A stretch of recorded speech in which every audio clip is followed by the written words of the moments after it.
merci de nous retrouver en ce mardi matin au programme de cette demi-heure que nous passerons ensemble de l'art et de la politique, ou comment l'un et l'autre se rencontrent, interagissent.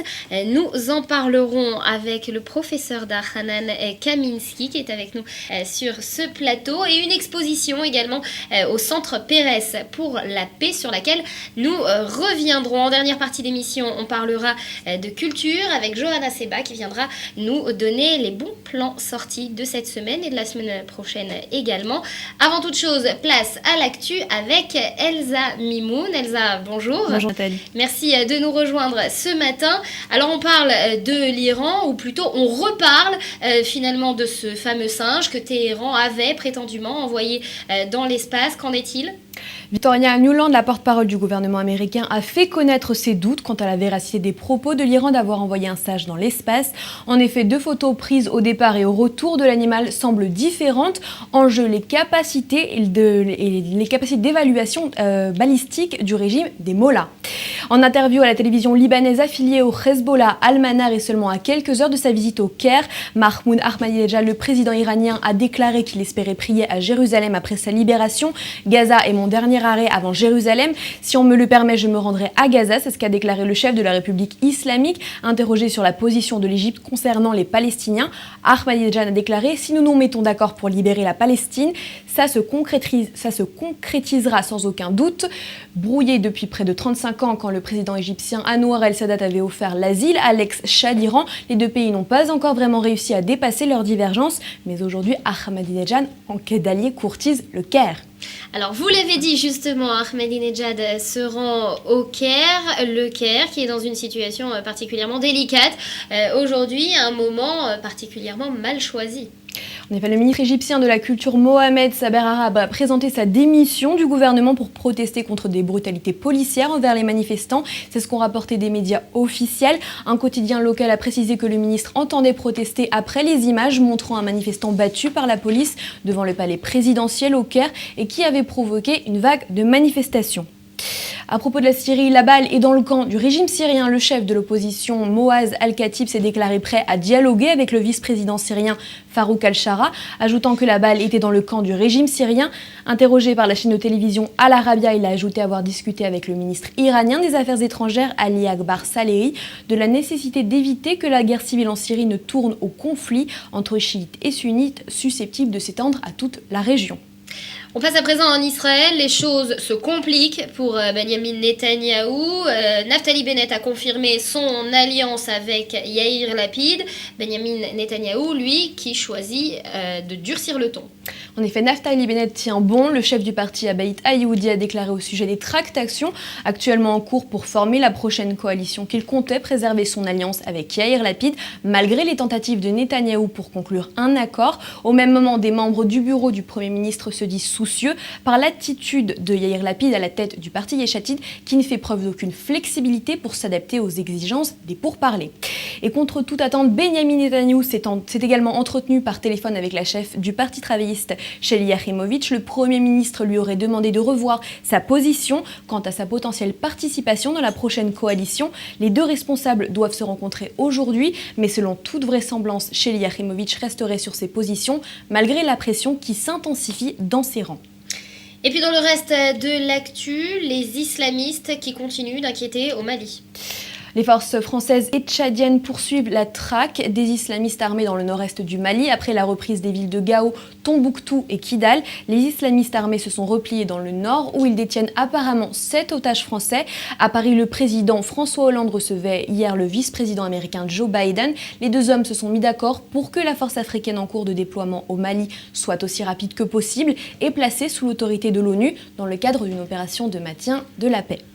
Une centaine d'imams en France ont commémoré la Shoah à Drancy avec le ministre de l'Intérieur Manuel Valls, réunis sous l'égide de Hassan Chalgoumi, le célèbre imam de Drancy. Ils se sont recueillis au mémorial de la Shoah, établi dans cette ville de la banlieue parisienne. Co-organisateur de cet événement, l'écrivain Marek Alter a expliqué l'enjeu de l'événement. Cette rencontre a pour but d'affirmer la volonté de rapprochement et de respect entre les communautés juives et musulmanes en France. Fin de citation. Le rapprochement, on va en reparler dans cette édition exposition. Un mot pour terminer, on parlait beaucoup en tout début de cette semaine de l'adoption, très contestée en France, du mariage homosexuel. En Grande-Bretagne aussi, c'était à l'ordre du jour pour les législateurs. En Grande-Bretagne, le mariage homosexuel aussi fait débat, quelques jours après l'ouverture du débat sur ce thème par les députés français. Leurs homologues britanniques se prononceront sur le texte qui leur a été présenté en première lecture. Le texte prévoit de permettre à des couples de même sexe de se marier civilement et laissera aux diverses confessions le choix de célébrer ou non des unions homosexuelles religieuses, à l'exception de l'église anglicane, majoritaire dans le pays, au sein de laquelle ces célébrations resteront illégales. Ce débat n'a pas suscité de manifestations populaires, à la différence, je vous le rappelle, de celle qui avait eu lieu en France. Et pour terminer, invisible pendant plus de 3 mois, Fidel Castro rassure la foule cubaine sur sa santé. Le père de la révolution, à 86 ans, a fait une apparition publique pour aller voter et rassurer sur son état. Le pas hésitant, mais le verbe ferme et le regard acéré, Fidel Castro a conversé pendant plus d'1 heure avec les électeurs, les voisins et quelques journalistes invités pour l'occasion. Merci Elsa pour ces titres de l'actualité.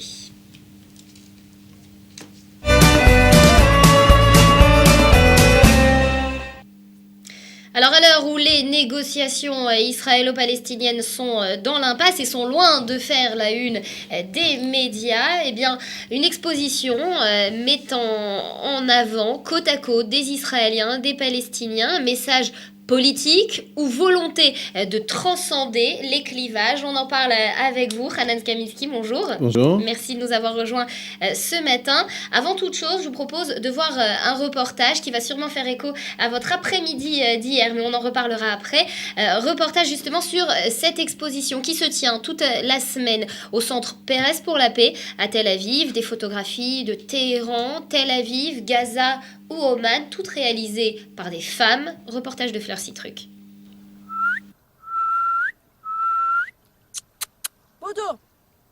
Un voyage poétique des rives de la Méditerranée au Japon en passant par Oman, Tel Aviv ou Gaza.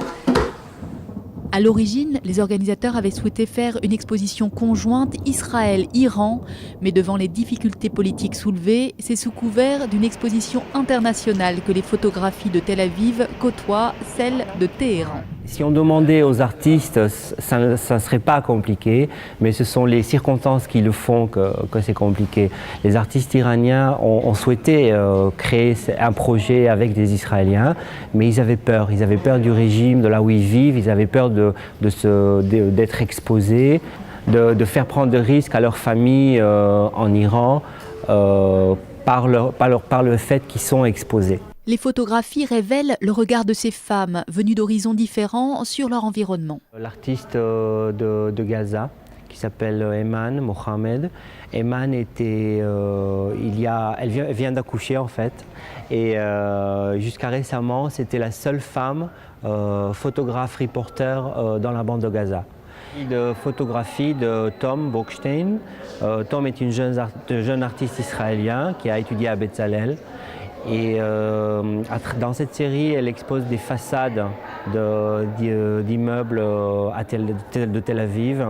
Et derrière ces façades se cachent des valeurs sociales et des systèmes sociaux qui l'intéressent. Au dernier moment, les artistes de Syrie et d'Oman ont refusé d'exposer leurs œuvres par crainte de représailles. Pourtant, même amputée de ces photographies, l'exposition conjointe entre Israël et des pays arabes est déjà un signe d'espoir. L'art est un lieu de rencontre universel. Quand on voit tous ces artistes représentés sur le même mur, c'est ça que nous voulons, c'est notre rêve. Peut-être que cela pourra se produire dans d'autres domaines. L'exposition s'envolera ensuite pour Téhéran et cette fois ce sera l'artiste israélienne dont le nom et l'origine devront être cachés.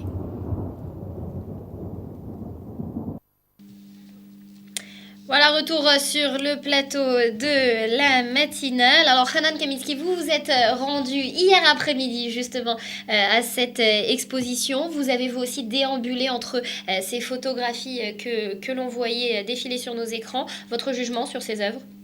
Alors, tout d'abord, c'est assez intéressant de voir des œuvres de différentes origines et géographiques et culturelles et religieuses d'une certaine manière aussi.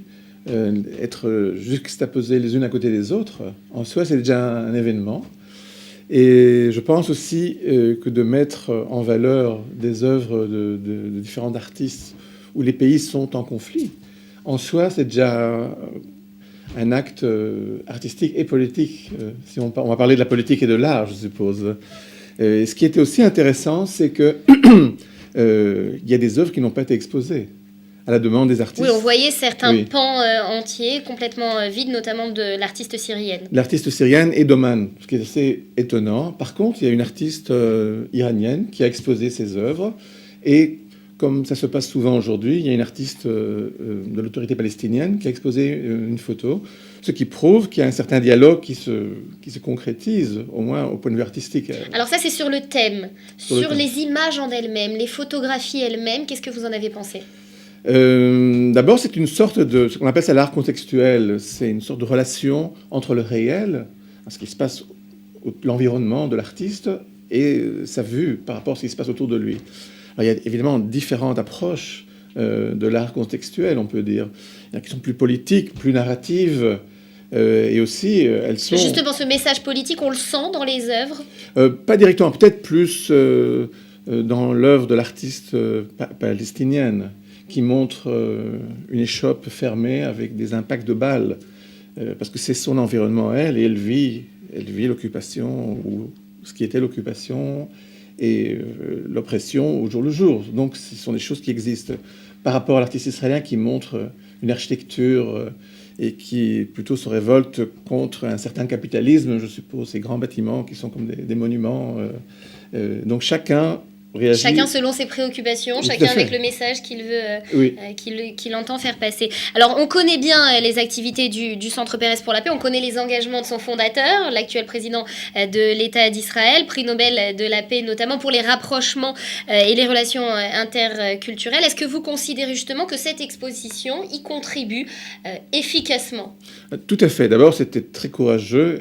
Je suppose que ça n'a pas dû être simple de faire venir surtout les artistes du monde musulman, appelons-le comme ça, à Tel Aviv, qui est un symbole, je crois, pour eux. Et surtout, comme je vous l'ai dit, l'artiste iranienne, et surtout aussi que par après, cette exposition va être transférée à Téhéran. Ce serait une sorte de... Mais est-ce que vous n'avez pas le sentiment, finalement, que toute cette exposition, elle concerne une élite intellectuelle et culturelle ? Elle ne touche pas forcément les masses populaires, les gens communs, les gens lambda qui se baladent dans les rues de Tel Aviv et Yafo, ceux qu'il faut finalement convaincre aujourd'hui de faire la paix ?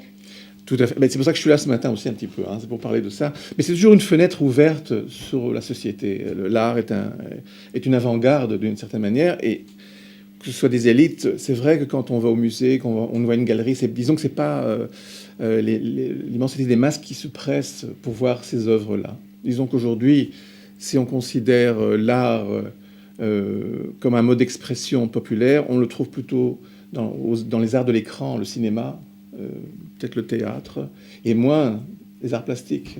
Mais ça, c'est la réalité de nos jours. Mais comme je vous l'ai dit, c'est une sorte de fenêtre ouverte sur la démocratie, sur ce qui est possible. Justement, la démocratie. Cette exposition, elle a lieu en Israël. Oui. Elle n'a pas encore lieu à Téhéran, à Gaza ou dans d'autres lieux où la démocratie n'est pas forcément aussi installée qu'en Israël. Est-ce que finalement, on peut remettre en question cette unilatéralité dans l'expression artistique ? Non, je ne pense pas. Je pense que d'abord, considérer... Téhéran, c'est vrai que ce n'est pas un régime démocratique, mais je suis sûr qu'il y a... une partie de la société qui est démocrate et qui veut dialoguer avec les Israéliens, avec le monde occidental. Donc on ne peut pas juger de manière en noir et en blanc ces sociétés-là. Et la même chose pour Gaza et pour l'autorité palestinienne, mais depuis très longtemps déjà. Il y a beaucoup de coopération artistique entre les Palestiniens et les Israéliens, ce qui n'est pas vrai au point de vue politique propre en soi. C'est pour ça que je vous dis que c'est peut-être une sorte de fenêtre ouverte sur ce qu'il y aura dans le futur, et quand on regardera ça dans 20, 30 ou une centaine d'années, ce sera une sorte de pas en avant pour la collaboration des peuples de la région. Donc vous pensez finalement selon vous, on va parler de votre conception de l'art, vous en tant qu'analyste, en tant que spécialiste de l'art qui vivez l'art au quotidien. Je vais vous apporter simplement une citation d'Hillary Clinton. Oui.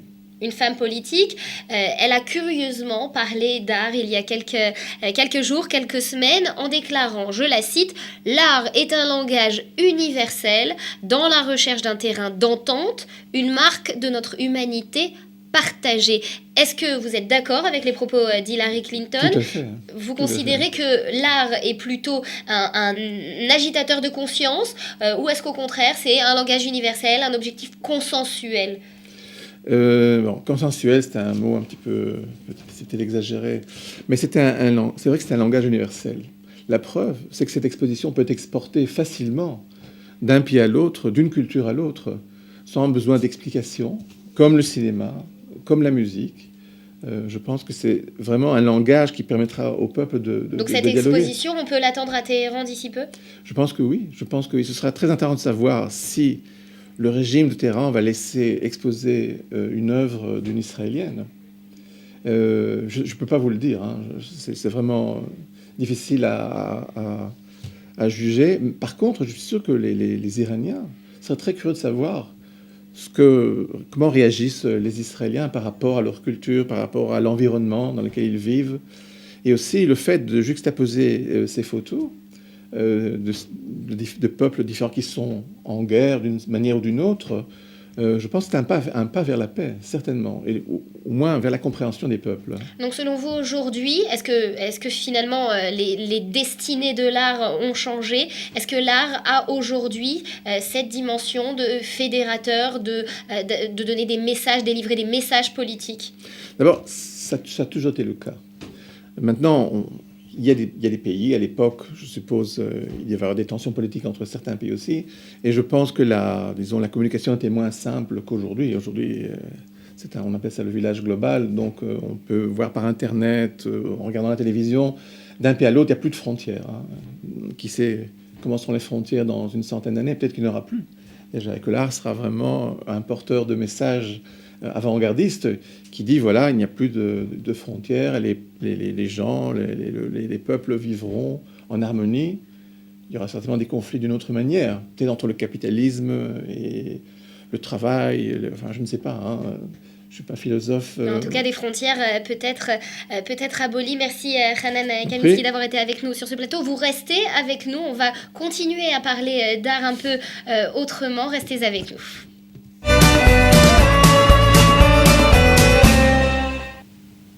Bonjour Johanna. Bonjour Nathalie. Notre rendez-vous culturel, c'est avec nous, avec vous ce matin comme chaque semaine. Aujourd'hui, vous venez nous parler notamment de Louis Armstrong. Exactement.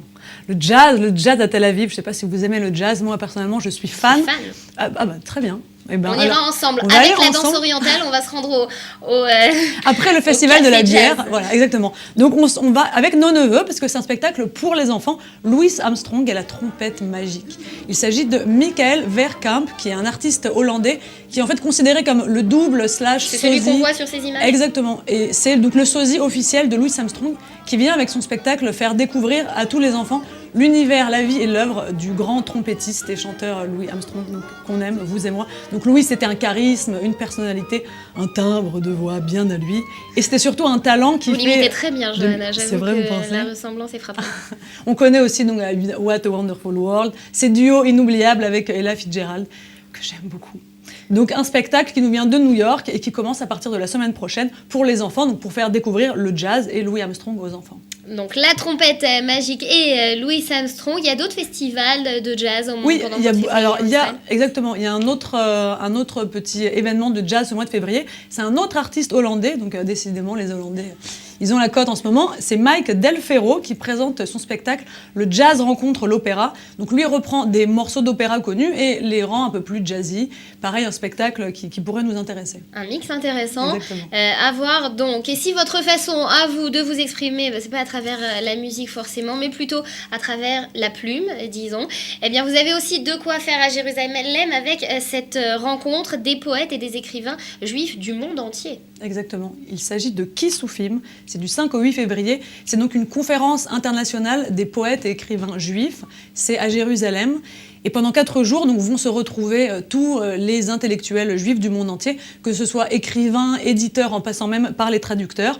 Donc ça permet de favoriser les rencontres entre écrivains juifs du monde entier, les échanges culturels et surtout aussi la traduction, pour favoriser la traduction de toutes ces œuvres. Pour que justement, comme on en parlait tout à l'heure, on abolisse les frontières. Est-ce que c'est seulement réservé aux professionnels ou à ceux aussi qui aiment la littérature tout simplement? Exactement, par chance c'est tout public et pendant ces 4 jours il va y avoir plusieurs activités, par exemple des lectures de poésie, de prose, même des rendez-vous avec des grands auteurs internationaux qui viennent. Qui ça, dites-nous des noms.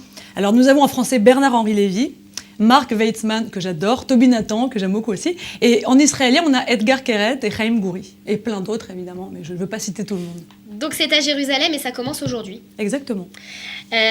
Donc il faut s'y rendre. Pour les plus adroits aux cartes, il y a aussi le festival du bridge. Oui, je ne sais pas si vous jouez au bridge. Non, je dois avouer que je ne suis pas très forte en cartes. D'accord, donc on joue sur une petite bataille peut-être après l'émission. Une bataille, ça ira. Voilà. C'est encore de mon ressort. Donc ça se passe au centre des congrès à Tel Aviv. C'est le grand festival du bridge en Israël. Plus de 250 tables. Pour s'inscrire, vous pouvez toujours le faire, c'est sur le site internet. 65 shekels pour y participer. Et un prix qui va jusqu'à 3000 shekels. Et il y a d'autres tournois de bridge en Israël ou c'est le seul qui existe? Alors, les Israéliens adorent le bridge apparemment, plus que les Français. Et il y a au mois de novembre à Eilat aussi un grand festival international, bien plus grand que celui de Tel Aviv. Et sinon, vous pouvez dans toutes les villes toujours trouver un club de bridge, de quoi s'amuser. De quoi jouer aux cartes. On termine avec notre petit favori. On a laissé le meilleur pour la fin avec Van Gogh Alive. Ouais, c'est une exposition, ça a commencé dimanche dernier. Ça va durer 1 mois, j'y étais hier avec mes neveux. C'est formidable, donc c'est une exposition qui met en scène les plus célèbres œuvres du peintre via des jeux de couleurs, de lumière et de son. Donc en tout, il y a 1000 œuvres du peintre, des peintures, des aquarelles et des dessins qui sont projetés, donc comme on le voit sur les images, sur des murs de 8 mètres de haut, plancher, plafond, colonnes. Et le tout sur un fond de musique classique, Vivaldi, Handel ou encore Satie. C'est une expérience multisensorielle, comme on dit, et c'est vraiment un moment inoubliable. Une expérience multisensorielle, je vous propose de regarder ce reportage. On en reparle juste après avec Johanna et Hanan Kaminski. L'exposition Van Gogh, vue à ce jour par des milliers de personnes, a ouvert ses portes samedi à Tel Aviv. Cette exposition à la sauce multimédia expose les peintures de l'artiste sous une nouvelle lumière inédite, plus ludique et interactive, afin d'attirer un nouveau public. Originellement créé en Australie, le concept a fait le tour du monde, Turquie, Singapour, États-Unis. L'exposition présente les œuvres de l'artiste hollandais sur des supports multimédia disposés à 360 degrés autour d'une pièce. Le tout est animé et les images ondulent sur des écrans haute définition. Les visiteurs peuvent avoir un aperçu de tous les travaux de Van Gogh, notamment ses célèbres autoportraits. Maya Aviv, la productrice de l'exposition en Israël, explique qu'elle offre une opportunité, celle de voir des milliers de peintures dans quelques mètres carrés. Ce sont des œuvres d'art exceptionnelles que nous voyons depuis tant d'années, et l'exposition nous donne une nouvelle perspective sur ses sentiments et ses émotions pendant qu'il créait. On a aussi une conception plus profonde de la façon dont il vivait. Un travail coloré, un artiste dont les œuvres s'animent et un public conquis. Daniel Van Ness, venu visiter l'exposition, nous décrit son expérience. Je pense que cette exposition est impressionnante. Les couleurs et surtout l'association avec la musique, c'est une belle expérience, surtout pour les enfants. Je vois beaucoup d'enfants ici. Je pense que c'est une bonne introduction à Van Gogh. Artiste non reconnu et incompris de son vivant, Van Gogh est l'un des grands peintres du XIXe siècle. Hésitant un temps entre la vocation artistique et religieuse, il choisit de se consacrer à la peinture. Son style très coloré, la vitalité de ses coups de pinceau et la tension particulière de l'univers de ses créations n'ont pas fini de marquer les esprits. Malgré une instabilité psychologique qui l'a accompagné tout au long de sa vie, Van Gogh ne s'est quasiment jamais arrêté de peindre. En 8 ans, il a réalisé près de 900 tableaux et 1 millier de dessins. Son œuvre post-impressionniste sera prise comme source d'inspiration par des centaines d'artistes à sa suite. Aujourd'hui, grâce à cette exposition, tous découvrent l'œuvre unique d'un artiste avant-gardiste, notamment la jeune génération. Une jeune génération multimédia dont l'œil s'ouvre à une autre époque, mais aussi à un artiste intemporel. On a une exposition peu conventionnelle, vous y avez été, vous avez aimé? J'ai adoré, c'était super, je le conseille à tous et aussi aux enfants, surtout aux enfants. Hanan Kaminski, Van Gogh, génération multimédia, est-ce que ça n'est pas finalement une offense à l'artiste ? D'abord, il n'y a pas d'offense. Il n'y a aucune offense qui existe. Il n'y a pas de sacralisation de rien du tout.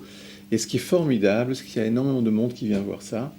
Moi, j'ai entendu des critiques de galéristes qui n'étaient pas pour, qui au contraire voudraient garder ça pour une certaine élite. Moi, je trouve que c'est tout à fait une erreur. Et ça, c'est l'avenir. Ça, c'est l'avenir. Enfin, moi, je suis réalisateur de films d'animation. Donc, c'est un truc qui me plaît énormément. Et je pense que ça aurait plu à Van Gogh aussi. Hein. Exactement, oui. Un artiste très peu conventionnel qui, c'est certain, aurait donc à priver. Vous l'avez vu, Hanan, l'agenda culturel est particulièrement chargé. Vous choisissez quoi dans les différentes propositions de Johanna ce matin ? Moi, j'irais voir Van Gogh. Donc, rendez-vous-y. Avant de terminer cette émission, on va se pencher sur l'image du jour. On conclut avec cette image, la semaine des sosies sur Facebook. Je ne sais pas si vous l'avez reconnue, cette image. C'est Benyamin Netanyahou, en tout cas, celui qu'il a choisi est considéré être son sosie, la personne qui lui ressemble le plus. C'est l'acteur de la plus célèbre émission satirique en Israël, Eretz Nehederet. Et puis il n'y a pas seulement Benyamin Netanyahou qui a choisi sur Facebook de montrer son sosie. Pour Tzipi Livni, la personne qui lui ressemblerait le plus, c'est Shahar Pe'er, cette tenniswoman israélienne. La ressemblance, je dois avouer, ne pas y avoir pensé au départ, mais finalement c'est assez ressemblant. Et puis le message, Shahar Pe'er combatif, Tzipi Livni aussi. Une seule petite remarque éventuellement pour Tzipi Livni, Shahar Pe'er ne gagne jamais un seul tournoi. Tzipi, faites attention. Autre image, Barack Obama. Alors là, sosie brillant et saisissant, il a choisi un anonyme pour le représenter. On voit bien donc le message humaniste que le président américain veut passer à travers sa page Facebook. Et puis ici, vous voyez à droite de l'écran l'un des présentateurs vedettes de la deuxième chaîne de télévision israélienne, Dani Kushmarov. Il a choisi Ivan McGregor pour le présenter. Il a choisi Ivan McGregor comme sosie. Vos suggestions, si vous aussi avez un sosie, une personne qui vous ressemble, ou simplement des remarques à faire sur notre émission, c'est sur notre mail matinale info @gmail.com. On vous attend. Voilà, c'est tout pour ce matin. Merci à vous d'avoir suivi cette édition. On se retrouve demain, même heure, même chaîne. Demain, on parlera de télé-réalité et de parti travailliste, mais pas les deux ensemble, vous le verrez. Passez une excellente journée en compagnie des programmes de Guisen TV. On se retrouve demain. Portez-vous bien.